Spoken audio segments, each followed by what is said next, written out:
Friends, మీరు మీ చిన్నప్పటి నుంచి మీకు చెప్తూ వచ్చిన నమ్మకాల గురించి ఎప్పుడైనా ఆలోచించారా? అవేంటంటే మంచి వాళ్ళు ఎప్పుడు గెలుస్తారని, గట్టిగా ప్రార్థిస్తే అద్భుతాలు జరుగుతాయని, జీవితంలో విజయం సాధించడం అంటే మంచి మార్కులు, ఉద్యోగం, సొంత ఇల్లు అని, వయసులో పెద్దవాళ్ళు చెప్పింది నిజమేనని, ఏదైనా ప్రశ్నించడం అంటే తప్పు అని. అయితే ఫ్రెండ్స్, నిజానికి మన ఆలోచనలు నిజంగా మనమేనా, లేదా ఇదంతా సమాజం, పాఠశాలలో సాంప్రదాయాలు కలిపి మన మెదడులో నాటిన ప్రోగ్రామ్ మాత్రమేనా? అయితే ఇప్పుడు విషయాల గురించి చాలా లోతుగా తెలుసుకుందాం. మనకు పుట్టిన క్షణం నుంచే సమాజం మనల్ని ఒక రెడీగా ఉన్న వ్యవస్థలోకి జత చేస్తుంది. మనకి మనల్ని అర్థం చేసుకునే అవకాశం వచ్చేలోపు మనం ఎలా మాట్లాడాలి, ఎలా నడవాలి, ఎవరిని గౌరవించాలి, ఎవరికి భయపడాలి, ఎవరిని నమ్మాలి, ఎవరిని నమ్మకూడదు అన్ని ముందుగానే నేర్పిస్తారు. ఇది పూర్తిగా మనలో ఒక సాఫ్ట్వేర్ ఇన్స్టాల్ చేసినట్టే. కానీ నిజం చెప్పాలంటే ఇదంతా మన చుట్టూ ఉన్న వాళ్ళైనా తల్లిదండ్రులు, టీచర్లు, మత గురువులు, టీవీ, సోషల్ మీడియా వాళ్ళంతా మన మెదడులో ఒక అభిప్రాయాన్ని ఒకదాని తర్వాత ఒకటి అప్లోడ్ చేస్తూ ఉంటారు. కానీ ఈ మొత్తం వ్యవస్థలో ఈ ముఖ్యమైన ప్రశ్నని ఎవరు అడగరు. అదేంటంటే ఈ నమ్మకాలు నిజమని ఎవరు నిర్ణయించారు? ఇవి నిజంగా నిజాలైనా, లేకపోతే పాత తరాల నుంచి పాస్ అయ్యే అబద్ధాలు మాత్రమేనా అని. అయితే ఫ్రెండ్స్, అసలు ప్రమాదం ఏంటంటే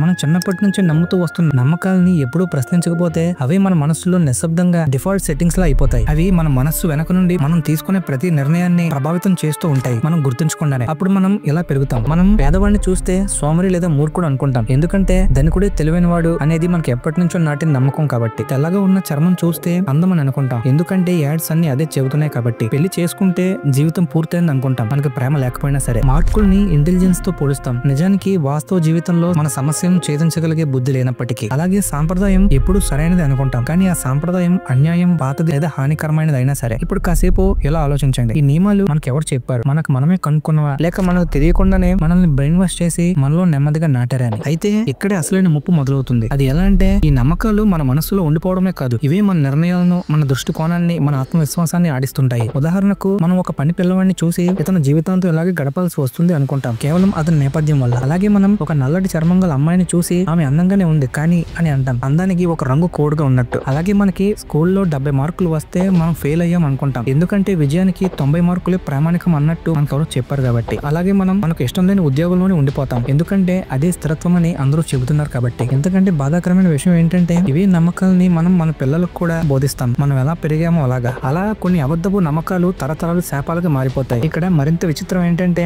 మనం మంచివాడిగా, సంస్కారవంతుడిగా, విధేయత కలిగిన ఉద్యోగిగా, యథార్థ దేశభక్తుడిగా ఉన్నప్పుడు సమాజం మనల్ని గౌరవిస్తుంది. అది కూడా మనం ఆ వ్యవస్థని ప్రశ్నించినంత వరకు మాత్రమే. కానీ ఒక్కసారి మనం ఈ నియమాన్ని ఎప్పటికీ ఎందుకు అనుసరిస్తున్నాం, ఇది నిజమేనా లేక అలవాటు మాత్రమేనా, నా విలువ వీటిపైన ఆధారపడి ఉందా అని ప్రశ్నించడం మొదలు పెడితే అప్పుడు సమాజం నిన్ను తిరుగుబాటుదారుడిగా చూస్తుంది, ప్రమాదకారిగా చూస్తుంది. ఎందుకంటే నీ ఆలోచనలు తప్పు కాబట్టి కాదు, నువ్వు వాళ్ళు వేసిన మానసిక గదిని దాటి ఆలోచించడం ప్రారంభించావు కాబట్టి. అయితే ఫ్రెండ్స్, ఇప్పుడు ఈ విషయాలను గమనించండి. మనందరం మనకి కళ్ళు ఉన్నాయని అనుకుంటాం, ఒకవేళ ఉంటే అవి ఖచ్చితంగా మనమేనా లేక ఎవరో తయారు చేసినవా అని మనం ఒకసారి కూడా ఆలోచించాం. అయితే ఈ విషయాల్ని జాగ్రత్తగా ఆలోచించండి. అవేంటంటే, మనం మనకి ఒక గవర్నమెంట్ జాబ్ కావాలనుకుంటాం, కానీ అది నిజంగా మన కోరికేనా, లేదా మనల్ని ఎవరో ఒప్పించారా? అది ఎలా అంటే, ఇదే సేఫ్, ఇది నీ గౌరవాన్ని ఇస్తుంది, పెళ్లి కూడా ఈజీగా అవుతుందని. ఆ తర్వాత మనం ఒక ఫ్లాట్ లేదా కార్ కొనాలనుకుంటాం, అయితే దాన్ని విజయంగా ఎవరు నిర్వచించారు? అది మన హృదయమా, లేదా మనకి 3 BHK ఉంటే అది అచీవ్మెంట్ అని చెప్పిన సమాజమా? అలాగే మనం ధనవంతుడు కావాలనుకుంటాం, కానీ మనం డిఫైన్ చేసిన రిచ్ అనే పదం మన ఆలోచన, లేక ఇన్స్టాగ్రామ్ ఇన్ఫ్లుయెన్సర్లు, యూట్యూబ్ ఫైనాన్స్ గురూజీలు మనకు వేసిన గాలమా అని ఒకసారి కూడా ఆలోచించాం. ఇక్కడ మన తలలు తిరిగే విషయం ఏంటంటే, మనం నమ్మే దేవుడు కూడా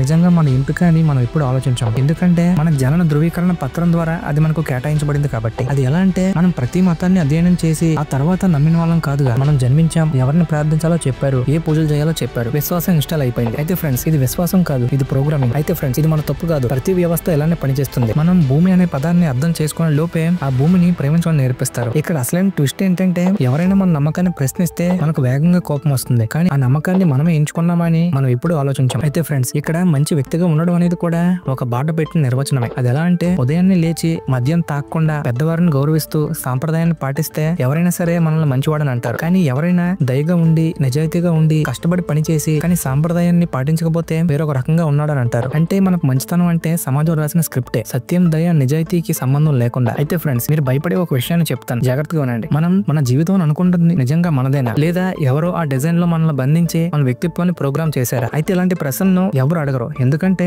అబద్ధంలో ఉండడమే కంఫర్టబుల్ కాబట్టి. నిజానికి మనం ఇందులో బయటకు వస్తే, ప్రశ్నించడం మొదలు పెడితే ఒంటరితనమే మిగులుతుంది, ప్రపంచం అంతా గందరగోళంగా ఉంటుంది, అనుబంధాలన్నీ పోతా అనిపిస్తుంది. కానీ ఈ విషయాన్ని వినండి, ఇది గందరగోళం కాదు, ఇదే మేల్కొలుపు. మన విశ్వాసాలు దెబ్బతినే సమయంలో మన అసలైన వ్యక్తిత్వం పుట్టడం మొదలవుతుంది. అయితే ఫ్రెండ్స్, నేను మీ నమ్మకాలన్నింటినీ వదిలించుకోండి అని చెప్పడం లేదు. నేనేం చెబుతున్నానంటే, వాటిని ఆడిట్ చేయండి, వాటిని సవాల్ చేయండి. ఒకసారి ఇలా అడగండి, నేను దీన్ని ఎందుకు నమ్ముతున్నాను? మీరు నాకు చెప్పబడినందుకు నమ్ముతున్నాను అనేది మాత్రమే సమాధానం అయితే బహుశా నమ్మకం నమ్మకాన్ని అన్ఇన్స్టాల్ చేయాల్సిన సమయం ఆసన్నమైంది. మనస్సు అనేది ఎవరో ఏర్పాటు చేసిన ఫర్నిచర్ తో నిండిన గది లాంటిది. వాటిని కాస్త కదిలించడంలో తప్పు లేదు, నిజానికి అది అవసరం కూడా. ఇంకా చివరిగా ఈ వీడియోకి కన్క్లూజన్. ఫ్రెండ్స్, ఎవరైనా మీతో ఇది ఎప్పుడు ఇలాగే ఉంది అని చెప్పినప్పుడు అప్పుడు మీరు ఇలా అడగండి, మరి అది ప్రపంచానికి ఎలా పనిచేస్తుంది, దానితో ప్రపంచానికి ఏదైనా లాభం ఉందా అని ఆలోచించండి. ప్రశ్న పరిమాణం చెందండి, మార్పు వైపు నడవండి. ఇది తిరుగుబాటు కాదు, ఇదే మేల్కొల్పు.